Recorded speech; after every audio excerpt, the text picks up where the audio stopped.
Hello there and welcome to this episode of Plus Life, which looks a bit different. That's because we have produced it in partnership with AIDS 2020 Virtual.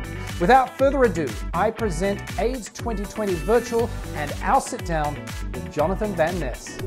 So good to see you, Jonathan Van Ness. Thanks for sitting down with me. Of course, thanks for having me. Well, look, let's dive right in, shall we? The theme of AIDS 2020 Virtual this year is resilience. What does resilience mean to you? I think resilience means to me being able to move between hardships and move between setbacks without falling into like a pattern of like self-harm or depression so much that you gotta stay keeping your positive self-centered spirit despite setbacks. That's what resilience means to me. It's tough though, isn't it? With all what we get thrown at us on social media and just in the general culture these days, it's hard to maintain that.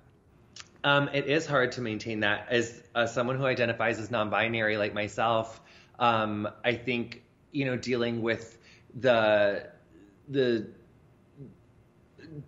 dealing with that, and then also dealing with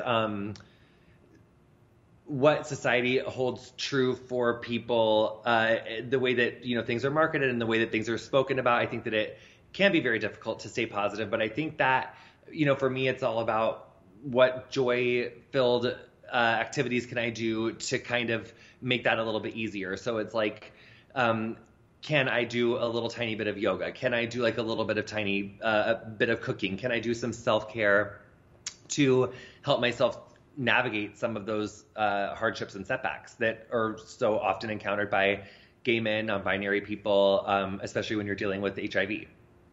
Yeah, well, and speaking of HIV, I mean, you shared with the world your HIV status, and you have really, and I'm so grateful for this, joined the fight in taking stigma head on. How far do you think we have come? It's 2020. How far do you think we've come in the fight against HIV stigma? And what more do we need to do to help end it? I think that we've made progress. I think especially within the HIV activist community, which was long established and working so hard before I arrived to the scene, that community, and I stand on the shoulders of so many people who have worked so hard and laid so much groundwork over the past decades, whether it was like ACT UP or Elton John's foundation. There's been so many people that have just done Ryan White that have just done so much incredible work, and I'm so honored to be able to lend my voice to destigmatize this and make access to healthcare more available.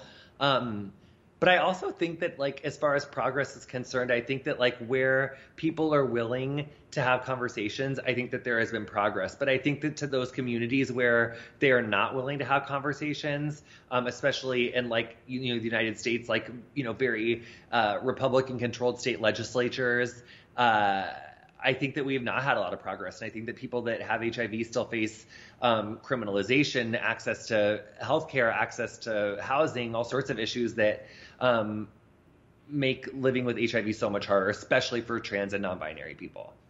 Yeah, and black trans and non-binary people. People of color, especially in this country.